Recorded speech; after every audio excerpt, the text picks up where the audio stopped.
institution only through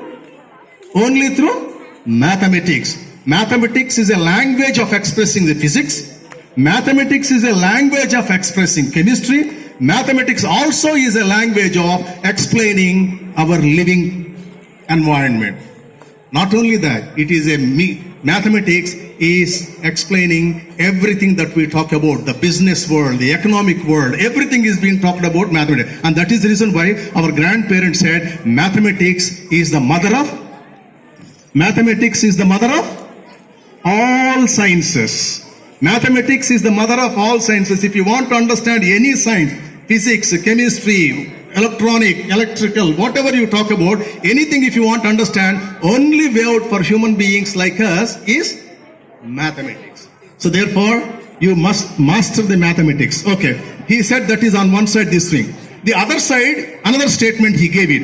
What he gave is, so far as the laws of mathematics refer to reality, you try to follow my statement. So far as the mathematics refer to reality, that means the truth around us, it is not certain. That means mathematics is not correct, he is trying to say. And so far, mathematics is real. In case if you say mathematics is very real, then what he says is, it will never reflect reality. It's like a very big statement, no? On one side, he says, mathematics never refer to reality. On the other side, he says, if mathematics is correct, if the mathematics is true, if mathematics is 100% correct, it will never refer to reality around us. The truth cannot be explained by any amount of mathematics that we learn. Which means that mathematics is not able to explain all the reality around us, but it says, it is certain extent it is good. It is trying to explain many issues of this life, many issues of this physical world on one side, but at the same time, it is unable to explain many other aspects of this physical world. In other words, it is good in some sense, it is bad in the other sense. And therefore, these three people who came after Einstein, these three people understood this statement and trying to bridge the gap between the true reality and then where they stand. I am standing here, the truth is here, they have developed such a thing, we are trying to come closer and closer and closer to the reality. Right? So, mathematics is our science, what we have developed. Whereas the reality around us is the absolute science around us. To reach out that absolute truth, we need our science to grow more and more and more and more to reach out that. So therefore, these clubs are very interesting to see. Einstein gave a scope for them to explore the science and get us one link, one step closer to the world. In other words, what is that?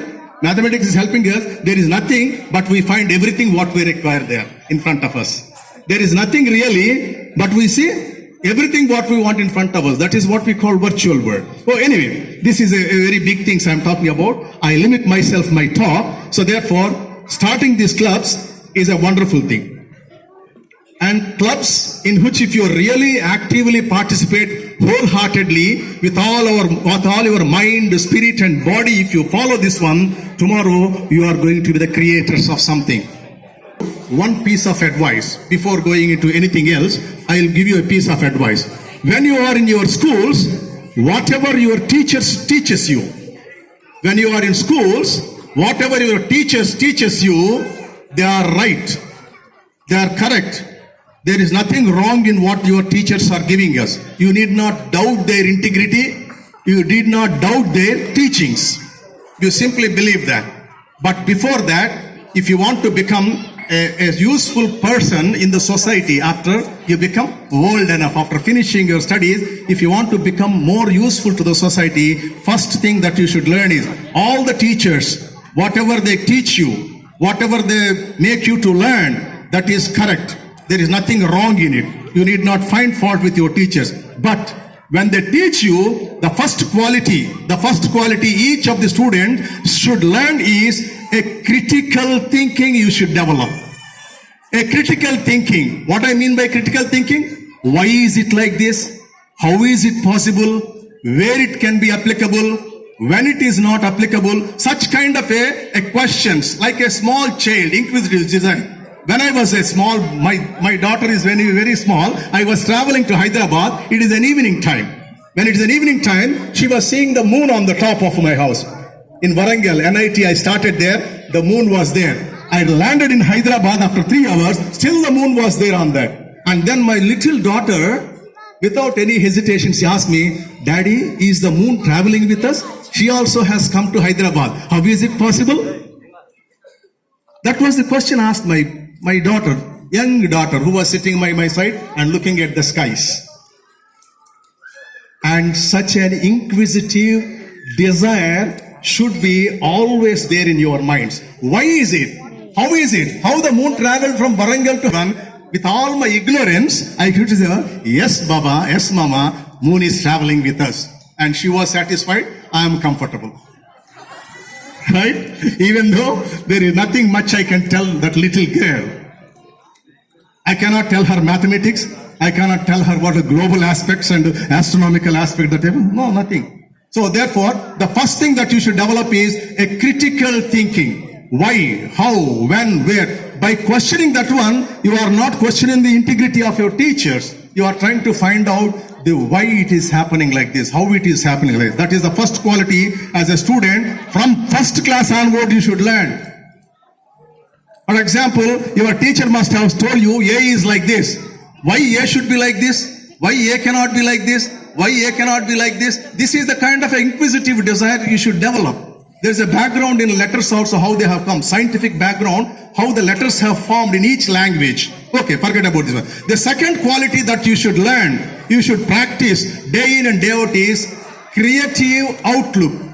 Something I have to do, not just learning mathematics as a mathematics, physics as a physics, chemistry as a chemistry, and then get your grades 10 out of 10 and then get out of this one. That's not your attitude. I should create something. I should create something. I will give you one small example, and then I will go with the last point and then stop it here. Sometime I was there in engineering office of my NIT. When I am there in an engineering office, one fellow from village came, maybe of your age and little older than this. Probably that fellow did not even pass a 10th class. It's a village boy. He came to me and told me one thing. Sir, in your colleges and schools, there are restrooms where the toilets are being provided for people to get relieved, right? To get their relief. And then inevitably have seen all the taps in the bathrooms, they don't work. Even if they are working, some mischievous boys like you, girls like you, they will tamper with the walls, pipes. Today your principal madam scolded you, so you go to your bathroom and spoil all the taps. Is it not? That kind of thing you do. And this fellow said, water will not be there, the taps will not work, and therefore what he came out with is, he has prepared a small gadget where there is a platform is there, springs are there is a wire, the escalator wire is there, connected to a water tank above. So when you go there, when you stand on the pedestal to release your urine, and then the pedestal will go down, and the critical thinking should be there. Second one is creative outlook.